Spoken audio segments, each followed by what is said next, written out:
Welcome back our channel. आप सभी का आपके अपने चैनल पर स्वागत है और आज है हमारा डे 4 जिसके अंदर हम DSSB, DGT, PGT, PYQ की सीरीज जो है हमने शुरू की है उसी को हम आज आगे डिस्कस करने वाले हैं। आज हम कुछ क्वेश्चंस करेंगे, देन हम थोड़ा सा जो है थ्योरी पार्ट को डिस्कस करेंगे जहां से क्वेश्चन आते हैं, मतलब मेमोरी में से 2 से 3 क्वेश्चन आते हैं तो उसको हम थोड़ा सा डिटेल में डिस्कस करेंगे। देखो, what is the file extension of batch file कि जो बैच फाइल होती हैं उनका क्या एक्सटेंशन होता है, बहुत ही आसान है, .bat। तो यहाँ पे आंसर हो जाएगा आपका बी ऑप्शन। इसके बाद देखो, pseudo instruction is given to. Pseudo instruction जो है वो क्या जो है, कहाँ पे, असेंबलर, कंपाइलर, लोडर, लिंकर, तो कहाँ पे आ जाएगी, असेंबलर। तो आंसर क्या हो जाएगा, जो सूडो इंस्ट्रक्शन है इज गिवन टू असेंबलर। ठीक है, इसके बाद नेक्स्ट क्वेश्चन देखो, the programming of first generation computer की प्रोग्रामिंग बतानी है आपको। फर्स्ट जनरेशन कंप्यूटर की was done in dash language, कौन सी लैंग्वेज में जो है हम उसको करते हैं। तो पहली जनरेशन के कंप्यूटर में पहली जनरेशन में हम किसका यूज करते हैं, वैक्यूम ट्यूब का, है ना। और फर्स्ट जनरेशन कंप्यूटर में कौन सी लैंग्वेज आ जाएगी, मशीन। कौन सी लैंग्वेज आ जाएगी भाई, मशीन लैंग्वेज आ जाएगी। कौन सी लैंग्वेज आ जाएगी, मशीन लैंग्वेज। ठीक है, इसके बाद आगे देखो, what is the RGB coordinate color at 0.25, 0.65 in CMY space। ठीक है भाई, आपको बताना है CMY की वैल्यू बतानी है। आपको यहाँ पर वैल्यू दे रखी है RGB की, मतलब R की 0.25, ये और ये। ठीक है, अब इस तरीके का क्वेश्चन हमें लगेगा कि भाई ये आउट ऑफ है। इसका एक सिंपल सा फॉर्मूला है जो कि आपको ध्यान रखना है। अगर सेम क्वेश्चन आपको भी देखने को मिल जाए, मतलब वैल्यूज चेंज हो और बाकी आपको सेम क्वेश्चन देखने को मिल जाए, तो किस तरीके से करोगे भाई, ये देखो यहाँ पे ये फॉर्मूला होता है आपका RGB इक्वल टू 1 - CMY। ठीक है, ये फॉर्मूला हो जाएगा आपका RGB। ये जब हो जाएगा जब आपको RGB की वैल्यू निकालनी हो, लेकिन भाई हमें RGB की तो दे रखी है, हमें किसकी वैल्यू निकालनी है, CMY की। ठीक है, तो किस तरीके से निकालेंगे, CMY को इधर ले लेंगे और 1 - R, 1 - G, 1 - B कर दीजिए भाई। R आपके पास क्या था, 0.25, 0.65, 0.25, 0.65 और 0।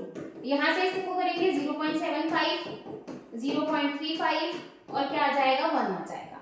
ठीक है, तो भाई ये आ जाएगा 0.75, 0.35 एंड 1।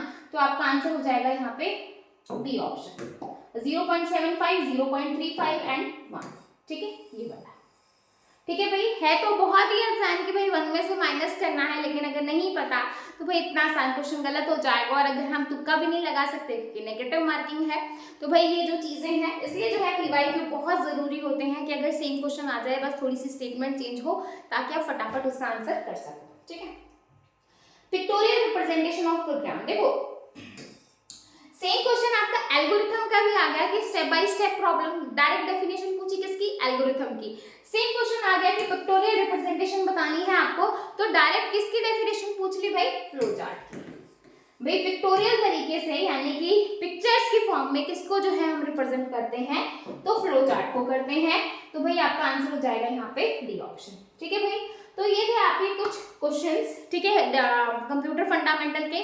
बाकी के वो क्वेश्चन मैं नेक्स्ट क्लास में लेकर आऊंगी। अभी हम थोड़ा सा थ्योरी पार्ट देख लेते हैं कि भाई थ्योरी पार्ट भी जरूरी है, क्योंकि थ्योरी पार्ट नहीं करोगे तो आपको नहीं पता चलेगा कि किस तरीके से चीजें आपको देखने को मिलेंगी। ठीक है भाई,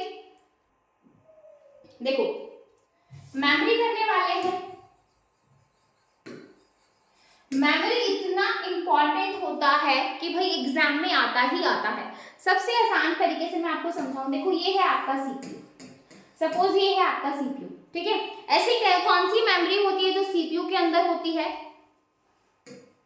रजिस्टर, जो कितने बिट डेटा को स्टोर करती है, 1 बिट डेटा को। बहुत सारे आपके रजिस्टर होते हैं, memory address register, memory buffer, memory data register, ठीक है, IR।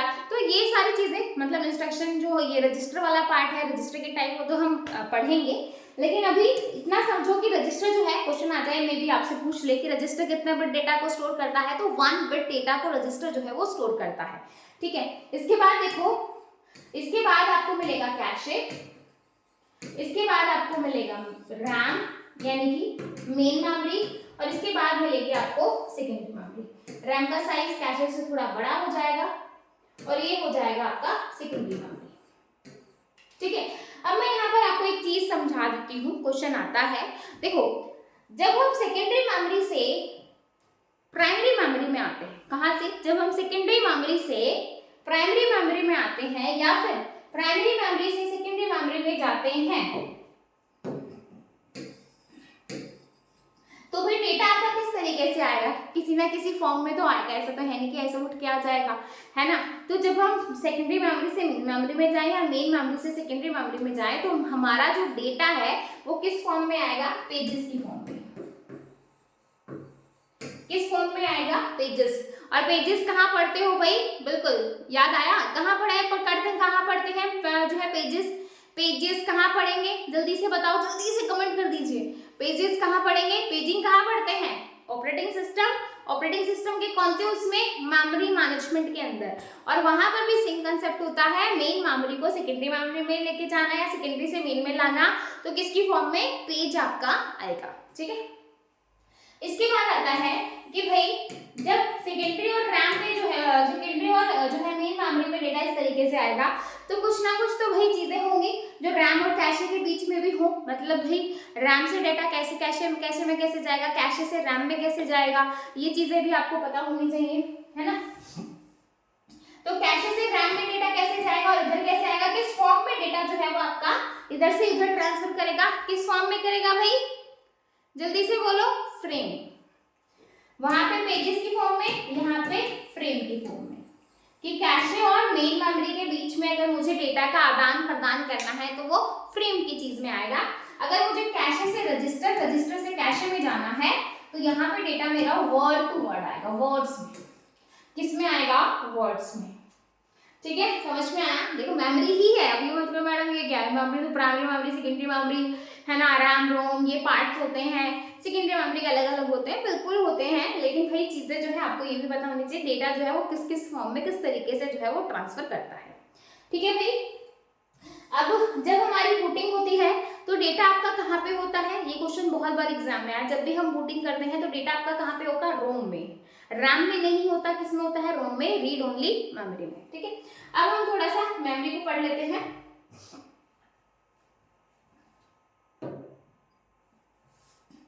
मेमोरी को मैं पार्ट डिवाइड करूंगी दो पार्ट्स में। एक हो जाएगी मेन मेमोरी,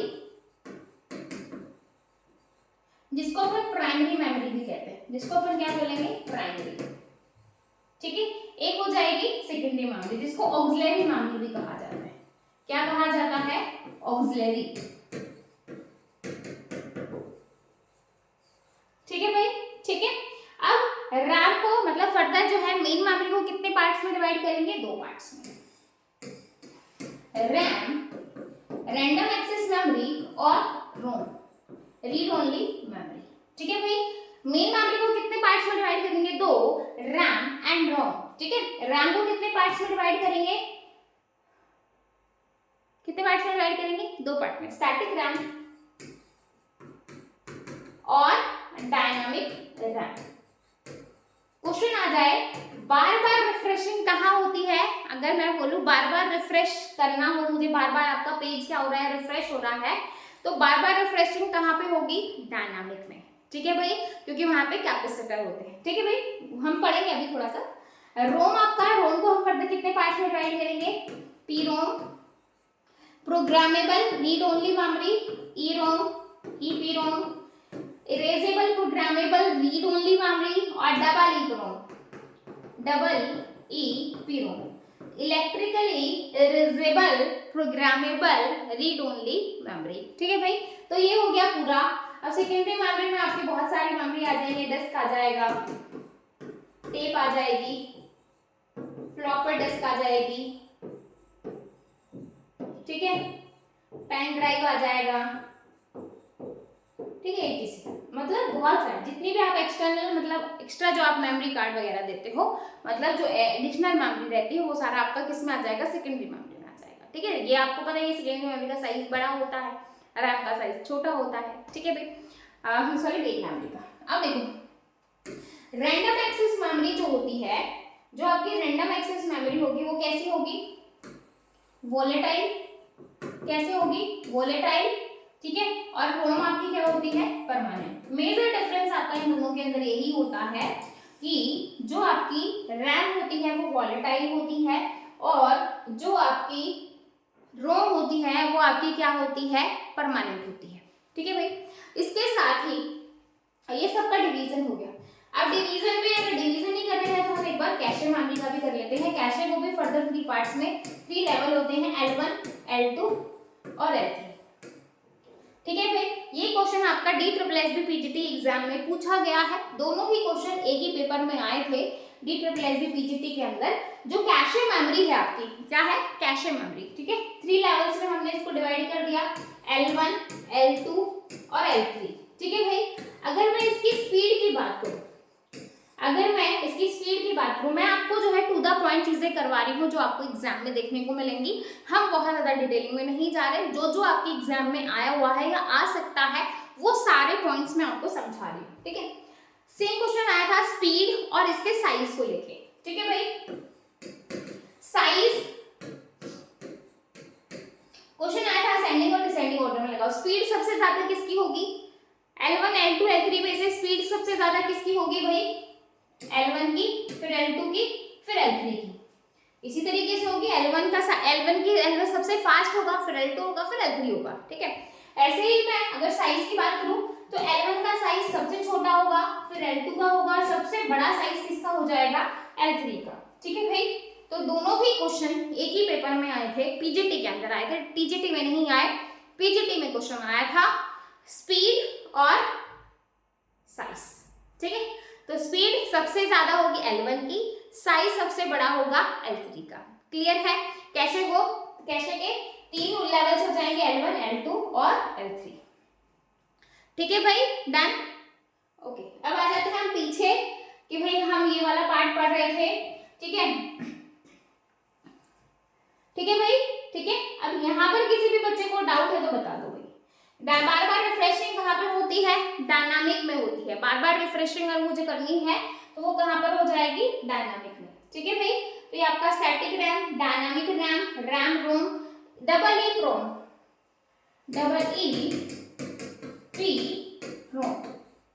जो डबल ई रोम होता है, ठीक है भाई। डबल ई रोम, इसकी फुल फॉर्म जो है मेरे ख्याल से कोई भी ऐसा एग्जाम नहीं होगा जो इसने छोड़ दिया हो, ठीक है। यहाँ से क्वेश्चन आता ही आता है इसकी फुल फॉर्म में से कि electrically erasable programmable read only memory. और सेम जो है आप मुझे कमेंट सेक्शन में लिख को बताओ कि भाई क्या होगा, ठीक है। अब आ जाओ भाई इसके ऊपर, बिट नीबल, यहाँ से भी क्वेश्चन आता है, असेंडिंग, डिसेंडिंग, बाइट, ये आपका हाफ बाइट भी हो जाएगा, ठीक है, किलो बाइट, मेगा, गीगा, टेरा, पेटा, ठीक है भाई, ठीक है। तो बिट आपका क्या हो जाएगा भाई, बिट आपका 0, 1। और बिट को किसने इन्वेंट किया था, ये आप मुझे कमेंट सेक्शन में बताएंगे। बिट को किसने इन्वेंट किया था भाई, फटाफट कमेंट सेक्शन में बता दीजिए कि बिट को किसने इन्वेंट किया था, ठीक है भाई। ये 4 बिट का कॉम्बिनेशन हो जाएगा, ये 8 बिट का कॉम्बिनेशन हो जाएगा, ये आपका 1024 बाइट हो जाएगा, ये आपका 1024 केबी हो जाएगा, ये आपका 1024 एमबी हो जाएगा, ये आपका 1024 जीबी हो जाएगा,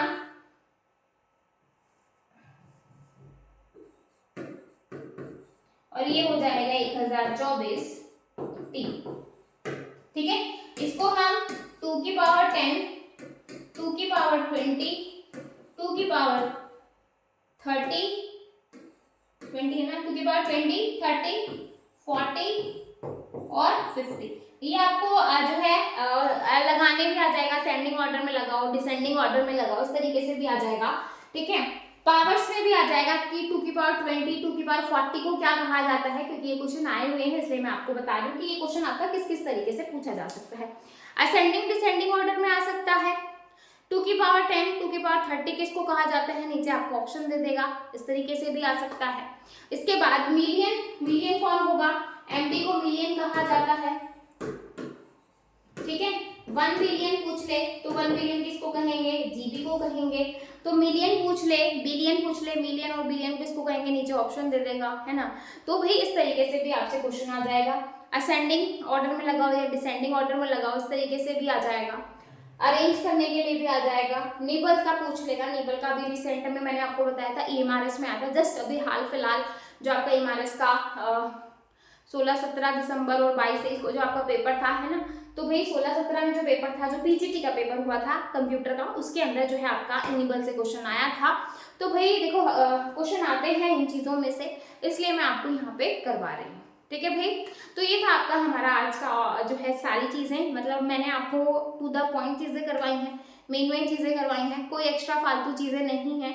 अगर आप इन चीज़ों को भी सीरियस होकर करते हो तो बहुत जो है आप अच्छा जो है एक एग्जाम में स्कोर करोगे, लेकिन अगर आप कुछ सीरियस हो गए और शिद्दत के साथ पढ़ना पड़ेगा, ठीक है। वीडियो अच्छी लगी तो लाइक जरूर कीजिएगा। और मैं आप लोगों को यहीं पर एक गुड न्यूज़ दे दूँ कि भाई जिन बच्चों को पेड बैच लेना है वो बिल्कुल ले सकते हैं, क्योंकि भाई होली धमाका जो है आप लोगों को मिलने वाला है, यानी कि 15% का आपको डिस्काउंट मिल जाएगा जितने भी कोर्सेज हैं एमएस क्लासेज ऐप के ऊपर, ठीक है। सब पे स्पेशल होली के ऊपर एनएस क्लासेस में जितने भी आपके पास जितने भी कोर्स हैं, जो भी आप लेना चाहते हो, उनके ऊपर आपको 15% का डिस्काउंट मिल जाएगा। तो जो भी बच्चा इंटरेस्टेड है या करना चाहता है तो डेफिनेटली वो कर सकता है, ठीक है भाई। यही अपडेट देनी थी, स्टार्टिंग में दे सकती थी बट पहले पढ़ाई फिर, है ना। तो फिर मिलेंगे नेक्स्ट वीडियो में, ज़्यादा से ज़्यादा बच्चों के साथ शेयर किया करो ताकि ज़्यादा से ज़्यादा बच्चे अपने साथ जुड़ सके। फिर मिलेंगे नेक्स्ट वीडियो में, तब तक के लिए bye bye, take care, thank you.